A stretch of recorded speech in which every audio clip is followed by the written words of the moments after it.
I'm Nathan Rutherford, and welcome to Myth Madness. Today's episode is on Athena, the Greek goddess of wisdom and war. Athena is one of the most important of the Olympians. She can be viewed as Zeus's lieutenant, his trusty second in command. In terms of strength and power, she is even said to be Zeus's equal. I'll go into all of that today and other things as well. But first, let's start with the birth of Athena. In myths all over the world, there are plenty of examples of gods and demigods being born in strange circumstances. Things like being born from trees, or dead bodies, whatever really. One such example is Athena, who is the daughter of Zeus and his first sexual partner, Metis. In different versions, Metis is either Zeus's first wife, or first lover, or she is raped, after unsuccessfully attempting to shapeshift into different animals to escape him. Regardless of the nature of their relationship, though, she does become pregnant. Hesiod gives these events right after Zeus deposed his father Cronos to become king of the universe. Once Metis is pregnant, Gaia comes to Zeus and warns him that Metis will give birth to a daughter, and that this daughter will be Zeus's equal. Afterwards, Metis will then fall pregnant again, and will this time give birth to a son. Gaia tells Zeus that this son will overthrow him to become king of the universe, replacing Zeus just like how Zeus replaced Cronos, and how Cronos replaced his own father, Uranos. So, in order to prevent the prophesied birth of a son who will overthrow him, Zeus swallows the pregnant Metis. But Metis was not killed by this, though, nor was she offended. She will forever afterwards live inside Zeus and whisper her words of wisdom to him. The unborn daughter is also not killed by Zeus swallowing her mother either. That daughter is Athena, and she continues to grow inside Zeus too. Apparently, she was in him for a very long time, as after Metis, Zeus had several other lovers, and established how his universe will work, and finally marries Hera. Eventually, though, Zeus gives birth to an Athena fully dressed from head to toe in armor. He gave birth to her from his forehead. Hesiod says simply that she was born from his head, but Apollodorus' library says that either Prometheus or Hephaestus provided help. One of them gave Zeus a good smack in the head with a sharp axe. Zeus's head was split open, and Athena burst forth into the world. Zeus then healed his own head. Apollodorus' library also adds details about Athena's childhood. In that account, Athena is raised by Triton, the son of Poseidon, alongside his own daughter, Pallas. Triton taught them both the arts of war, but one day, the two of them were fighting, and Pallas gained the upper hand. Zeus decided to intervene and distracted Pallas, and Athena lunged with her spear, and expecting Pallas to dodge it, accidentally ended up impaling Pallas with the spear, tragically killing her friend. The Homeric hymn to Aphrodite says that Athena has no pleasure in the deeds of golden Aphrodite, but instead delights in wars and in the works of Ares, in strifes and battles, and in preparing famous crafts. So like Artemis, Athena is one of the three virgin goddesses in Greek mythology. Artemis and Athena are the tomboys of the Greek goddesses. They both are linked closely to activities which the Greeks typically associated with men. For Artemis, it's hunting, and for Athena, it's warfare. Artemis, though, is slightly more of a alluring, although reluctant, erotic figure. There are several myths that feature human men trying to seduce Artemis or glimpse her naked. There are also giants that try and kidnap Artemis and make her their brides. These myths always end badly for the men. The Athena myths, though, are much more asexual. In Greek art, Athena is always shown dressed, never naked.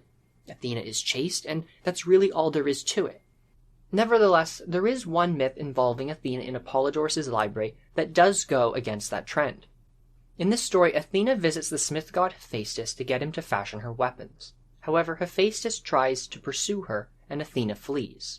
Hephaestus finally manages to catch up to her, tries to grab her, and ends up getting his semen on her leg.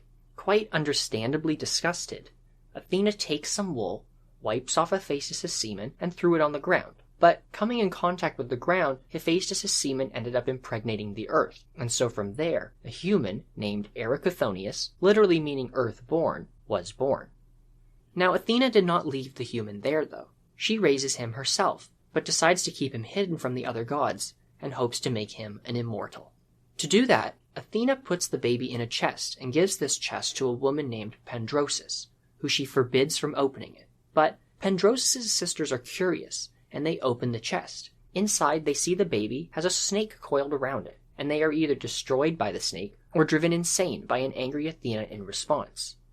But I want you to notice the parallel here with the tradition of Pandora's box. A woman is given a box and told not to open it, but then of course does and pays for it. It's also interesting that the name Pandrosus is even slightly similar to Pandora's. As you'll see in my future episode on the goddess Demeter, Athena does something very similar to the goddess of motherhood. She adopts a child that is not her own and tries to make him an immortal. It's interesting that it's Athena here, though, as she is a goddess of war and a virgin and not linked to any male figures, yet she still shows attributes of motherhood in this myth. The question, though, is why? I think it may have something to do with Erichthonius being the fabled first king of Athens. Athena was the patron goddess of Athens. Her temple was the most important one there, so, naturally, the patron goddess is tied up in the myth of the city's founder. Generally, it would be logical to have a founder who is the son of a goddess, but in the case of Athena, she doesn't have partners, and so she can't have sons who go on to then found cities. So instead, we have this myth where the baby is adopted by Athena and raised by her. There is also a well-known myth that tells a story of how Athena came to be the patron goddess of Athens. As the story goes, at that time, long ago, the king of Attica, a region in central Greece, was Cecrops. Cecrops was actually the father of Pandrosus, the woman who Athena gave the infant Erichthonius to. But Cecrops was not your typical king. He was not even entirely human. He had the top half of a man, but his lower half was the tail of a snake. Cecrops is described as a son of the soil. In the episode where I talked about the origins of humans, I mentioned that the Athenians believed that they sprouted from the ground. Cecrops is another example of that. At any rate, Cecrops is the king of the area when Athena and the god Poseidon decide to have a contest over who will be the patron of the new city. The contest winner will be whoever can supply the best gift to the Athenians. Poseidon struck the ground with his trident and produced either a sea or a spring of sea water. Athena, however, planted the olive tree. Apollodorus' library in Callimachus insists that it was not Cecrops who judged them, but the 12 Olympians.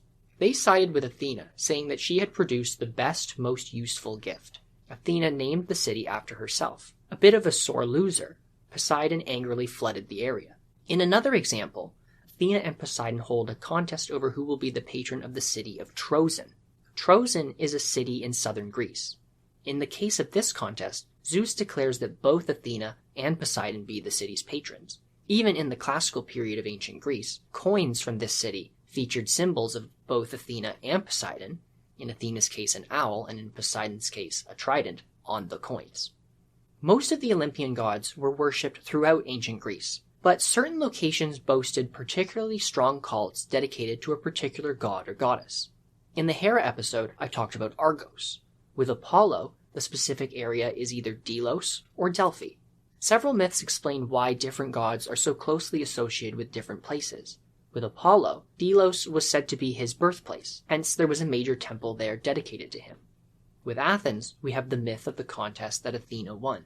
Throughout Greek mythology, out of all the gods and goddesses, Athena is typically the one that comes to the aid of various human heroes. Sometimes she takes an indirect role, looking out for them generally or sending them inspiration. Sometimes, though, she takes a very active role, even fighting alongside them. Take, for example, the actions of the Greek hero Diomedes during the Trojan War as described in Homer's Iliad.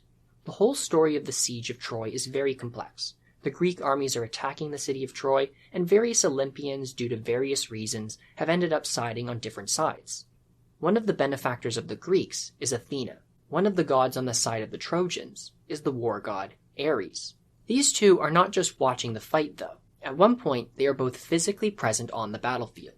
Ares stalked through the Greek armies, killing as he went. Eventually, he spies Diomedes and rushes towards him with his spear. Athena, however, intervenes. She was also present on the battlefield, but was invisible. Unable to be seen, Athena is able to push Ares' spear aside so that he misses Diomedes. Diomedes was now free to counterattack, and with Athena's added strength, he stabbed Ares in the belly, taking him temporarily out of the war. Interestingly, Athena may have a soft spot for Diomedes' family. She was also patron for his father, a hero called Tydeus. Tydeus, though, is not a particularly heroic character. Like a lot of men in Greek mythology, he is basically a psychopath. In his myths, he was exiled from his home city for killing family members. Regardless, though, Athena wanted to make him an immortal. However, Tydeus was also a cannibal. For Athena, this was too much, and Tydeus died like a normal human.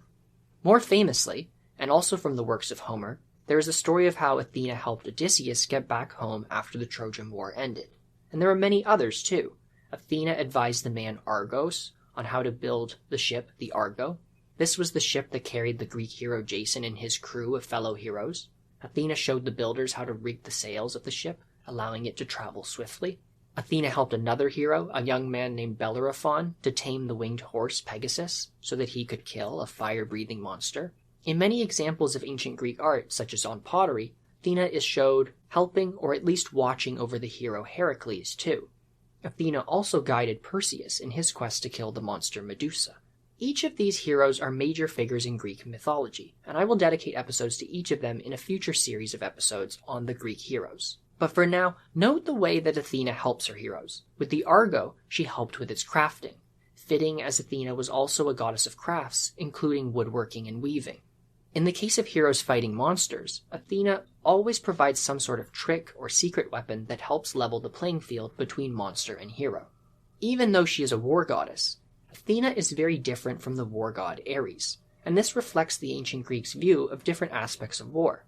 Ares was associated with the bloodthirstiness, the violence, the destruction, brute force. Athena stood more for the nobility of warfare, if you can really say there's such a thing, and strategy and clever tactics. Athena worked smart, not hard, and this is shown in the clever ways she helps Greek heroes. At the beginning of the pod, I mentioned that Athena is seen as Zeus's second in command, and in the myth about her birth, Gaia specifically says that Athena will be the equal of Zeus in strength. The best illustration of this in the myths is that Athena is said to be the bearer of something called the Aegis. What is the Aegis? It's not exactly clear. In the Iliad and Homeric poems, Zeus is said to bear the Aegis, but he lends it out, usually to Athena, but also in one case to Apollo. So in a way, the Aegis is the symbol of Zeus's royal power. It's given to Athena to show that she acts with his power, that she represents him in her own actions. In the real world, kings would sometimes give staffs or rings to particular nobles so that they could act with their authority. Think of the Aegis as being something like that. But the Aegis is not a staff or ring. Instead, it's a kind of cloak made from an animal skin. In the Iliad, the Aegis is described as having 100 tassels of pure gold fluttering from it. Some Greek painters draw the Aegis with little snakes as tassels. And on some Greek pottery, the Aegis is drawn in a way that makes it look like it was made from snake scales. For those interested, the pod also has an Instagram page, myth.madness, and the post for this episode features images of Athena with the Aegis. You can check them out. The classical Greek playwright Euripides claimed that the Aegis was made from the skin of a gorgon, a type of monster that was half snake and half woman. This may in fact refer to something else, that the Aegis worn by Athena is often shown with the head of a gorgon named Medusa on it. The head is very ugly. A big tongue sticks out of the mouth, it has fangs or the tusks of a boar, big staring eyes, and tons of twisting snakes of her hair sticking out all around it. These heads are actually common in Greek art. They're used as a kind of amulet to keep away evil. These symbols go back to the earliest days of archaic Greece, and may even go back to Minoan times, or before, the Mycenaeans. In that capacity, as a protective amulet, it makes sense to have such a symbol on the Aegis, as the Aegis is a representation of Zeus's authority and protection. But sure enough, we also have a myth that explains where the Medusa head on the Aegis comes from. In classical Greece, the myths say that Medusa was one of 3 Gorgon monster sisters, and that they were some of the creatures born from the first few generations of gods and primordial beings. The Roman poet Ovid, however, gives a different account for Medusa. He says that she was originally a beautiful human woman, but this woman had sex or was raped by Poseidon in Athena's temple, and this greatly offended Athena, who, instead of taking her anger out on Poseidon, ended up turning Medusa into a hideous monster. Regardless of her origins, though, Medusa is eventually killed by the hero Perseus. Perseus' story deserves its own episode, but basically what you need to know now is he was tasked with killing the Gorgon Medusa. Looking at Medusa turned people into stone, so people wanted to get rid of her. The gods Athena and Hermes helped Perseus by giving him a mirror, a cap that provided invisibility, and a sharp sword called a harpy. Perseus is able to sneak up on Medusa and kill the monster, cutting off her head. Afterwards, Athena takes the head and puts it on the Aegis. So, Athena wears the Aegis on behalf of Zeus, and it's some kind of animal skin draped across her shoulders with a gorgon head across the front. But of course, the Aegis might actually be something else too. In the Iliad, the Aegis is also described as making a noise like the roar of dragons. Now, I'm not sure how an animal skin is supposed to make noise, but this may in fact be a clue. Another clue comes from the word Aegis itself. No one really knows what this means, but some linguists believe the word is derived from the ancient Greek for thunderstorm, kataegis. Consistent with that is the fact that Zeus was the original and main bearer of the Aegis, and he is the one who uses lightning as a weapon. He is the one who wields the thunderstorm. So perhaps Athena is the bearer of the Aegis, and wears it like an article of clothing, but that this item of clothing is actually a representation of thunderstorms. Pretty cool, huh? But here's an extra piece of information that might blow your mind. Let's go outside of Greek mythology for a moment and talk about the Etruscans. The Etruscans were a people indigenous to Italy, and they had several powerful kingdoms that were there before the rise of Rome. Like the Romans, they also had a close association with the ancient Greeks, who traveled widely throughout the Mediterranean. We don't know a lot about Etruscan religion because there are very few surviving written sources, but we do know is that they inherited and adopted a lot of the same mythic figures and stories into their own. There are some very interesting differences, though, one of which fits in very well into what I'm talking about now. In ancient Greece, Zeus wields the thunderbolts. They are his weapon only. But in Etruscan mythology, a couple other gods can also throw thunderbolts, and one of them, sure enough, is Minerva, the Etruscan version of Athena. Like with the other Olympians, Athena has many descriptive epithets that are used alongside her name.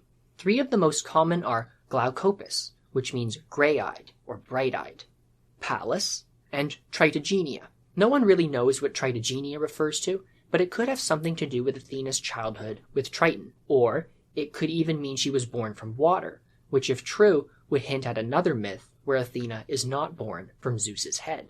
We also have various epithets of Athena being described as defender or keeper of the city. There are many, many more. Another unique one is bridler, as in someone who puts a bridle on a horse. But 2 more common descriptors are Aterione, unwearying, and Parthenos, virgin. From the last one, we get Parthenon, which is the name of the major temple to Athena on the Acropolis of Athens. This temple still stands today, and this is the temple you always see in pictures of Greece today. It was constructed from 447 BC to 438 BC, and is the best example of architecture from classical Greece.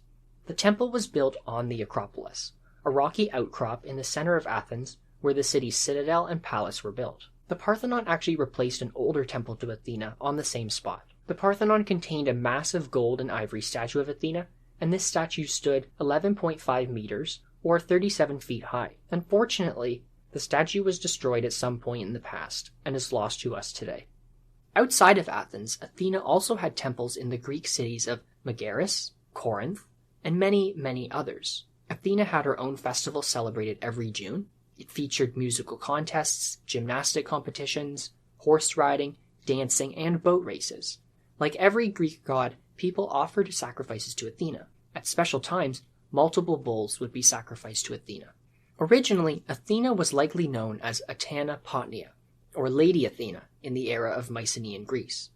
A similar language, possibly also referring to Athena as being a daughter of Zeus, is also seen in the Minoan Linear A language on Crete, although these texts have never properly been deciphered. So at least the name of a goddess called something like Athena is very ancient, going back to before 1450 BC. As I've already explained, starting in the archaic period of classical ancient Greece, Athena acts as the lieutenant of Zeus in Greek myth. This aspect of Athena is likely related in some way to the role of Athena Potnia in Mycenaean times. In that period, she was very much a goddess of the palace. Mycenaean society was centered around the palace. Here, Athena was worshipped as a protector of the king, which fits in well with the later Athena's role in being a protector of heroes and a representative of Zeus's authority. Earlier in the pod, I shared the myth of the contest between Athena and Poseidon. That myth explains that Athena named Athens after herself. In short, the name Athens comes from Athena. But it's possible that it may actually be the other way round. Some scholars today think that the goddess got her name, Athena, from the city due to certain grammatical ways of constructing the name. If this is correct, the palace goddess's name, Athena, would not mean Lady Athena, but instead mean Lady of Athens.